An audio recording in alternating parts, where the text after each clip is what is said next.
Whisper the Wolf is a relatively new character in the Sonic canon. She's been introduced in IDW's 2018 Sonic the Hedgehog comic book series. It's actually a great series and adds some sorely needed depth to characters and draws exclusively from the video game series, unlike the previous comic iterations like Archie or Fleetway Sonic. I actually did a video on the new comic you can find in the annotation on screen now. Whisper has gained popularity with readers alongside Tangle, spinning off into a playable character in 2 Sonic mobile games and an enamel pin that had a limited run on the Sega shop, which is a huge deal for a character that started off in the comics. Let me tell you, as somebody whose favorite Sonic character is Scourge, it's impossible to find official merchandise of the evil bastard. Most of it is just badly customized Sonic figures. To date, I think the only other comic exclusive character to receive this treatment would be Sally, who had fast food figures and merchandise available at Sega World in my home country of Sydney, Australia. Overall, I really enjoy Whisper as a character. Her interactions with Silver are a highlight for me. Flynn and Stanley did a good job designing her and bringing her to life in the pages of the current comic. However, there is a huge element of Whisper that I can't ignore that's been handled quite carelessly. Whisper's entire backstory has massive elements ripped right out of Metal Gear Solid, with little to no alteration. I'm not joking, they ripped an entire FOXHOUND unit from Metal Gear and stuck it in Whisper's backstory.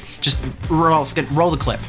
High-Tech Special Forces Unit FOXHOUND, your former unit, and one that I was the commander of. So they're still around. There are 6 members of FOXHOUND involved in this terrorist activity. Psycho Mantis, with his powerful psychic abilities. Sniper Wolf, the beautiful and deadly sharpshooter. Decoy Octopus, master of disguise. Vulcan Raven, giant and shaman. And Revolver Ocelot, specialist in interrogation and a formidable gunfighter. Alright, so as you can see, Whisper's former comrades bear a striking resemblance to the members of FOXHOUND. They even go so far as to have the same powers, build, and in some cases the same species as their Metal Gear counterparts. From here on out, I'll be breaking down the similarities one by one in detail to show you just how much Metal Gear is floating around in Whisper's backstory. Let's start with Whisper herself. Whisper is quite literally a sniper who is a wolf, an obvious homage to the sharpshooter codenamed Sniper Wolf from Metal Gear Solid. Now alone, this isn't bad at all. It's a fun reference to another video game series, but then there's the other half of her name, Whisper. Whisper is the shy sort, and she speaks in hushed tones because she's uncomfortable around other people. Allow me to introduce you to another silent sniper. Her name is Quiet. Roll the clip. I did not choose to be quiet. I wanted to express my feelings to you. If only we shared a common tongue.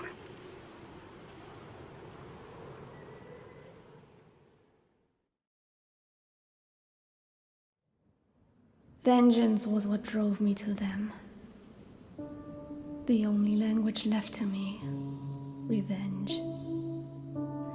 But the words we shared, no, that was no language at all. That is why I chose the language of gratitude instead and go back to silence.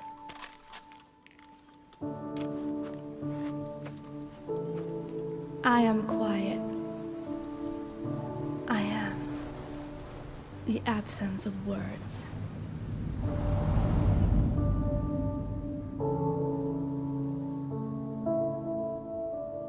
Quiet is a companion who accompanies Snake throughout his adventures in Phantom Pain. She's a silent sniper who does not speak until the very end of the game, where she leaves Snake's service for good in order to save his life. Combining 2 snipers from the same series just seems lazy, when taking one element and doing something new with it is enough to pay homage. Whisper is a sniper wolf, and her name bears a twist on something quiet. Come on, that's pretty on the nose. If it stopped there, I'd be okay with her being a walking Metal Gear reference, because she's got enough going on under the hood to make her unique. But my friends, the rabbit hole goes even deeper. The next 2 members, Smithy and Clairvoyance, are clear analogues for Vulcan Raven and Psycho Mantis, with one being the strongman type wielding a minigun, and the other is a tactical psychic, much like Mantis. Claire's mask is even modeled after a gas mask. The antagonist of Whisper's backstory is an octopus named Mimic, who again is based off Decoy Octopus. Both Decoy and Mimic possess the ability to take on other people's forms. Whisper's final comrade, Slinger the Ocelot, do I even have to say it? Roll the clip. Right. Touch that wire and the C4 will blow up along with the old man. So you're the one that the boss keeps talking about.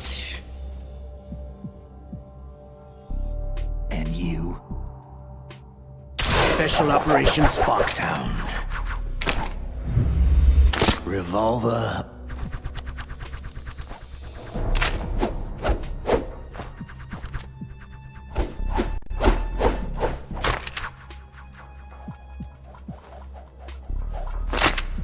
Ocelot.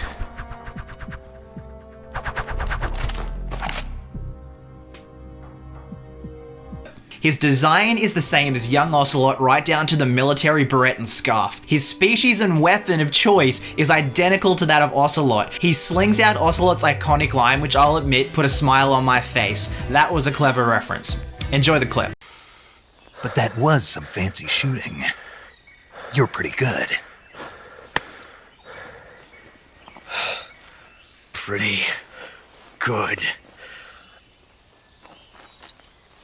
That was some fancy shooting.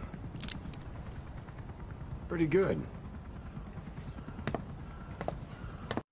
You're pretty good. Just what I'd expect from the man with the same code as the boss. It's been a long time since I had such a good fight, but I'm just getting warmed up.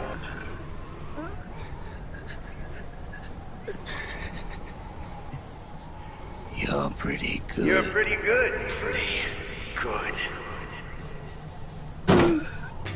Their home base also bears a striking resemblance to Outer Heaven. Both the hexagonal, offshore, forward operating bases. They look exactly the same. To bring the comparisons to an end, the name of Whisper's anti-Eggman unit was called the Diamond Cutters, which is an obvious take-up of Snake's unit from MGS5's Diamond Dogs. So in review, the comic has copied the design of Mother Base, Whisper being a mashup of Sniper Wolf and Quiet, the DC team being pretty much a Foxhound knockoff down to themes, design, powers, weaponry, and in Slinger/Whisper's case, their species.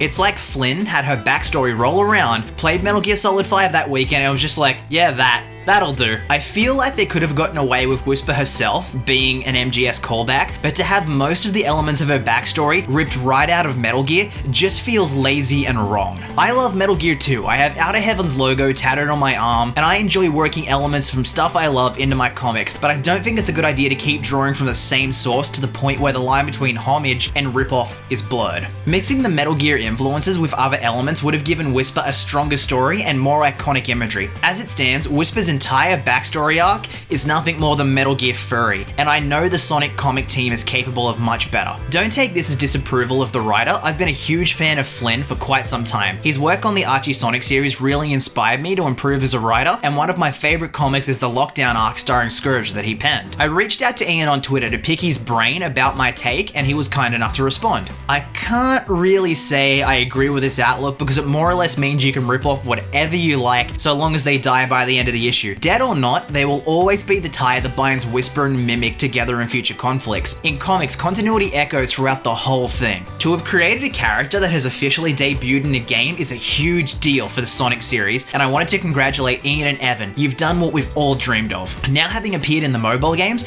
Whisper and Tangle could even show up in whatever follows Sonic Forces, and that really excites me. If they do get into the mainline games, when people look back to the creatively bankrupt backstory, that's what Whisper will be associated with. It can be written at a later time, but a hero only has one original origin story, and I for one think Whisper deserved better. She has massive creative potential for future comics, games, and hopefully one day as a part of a new Sonic animated series. Thank you for watching. This is Andrew out.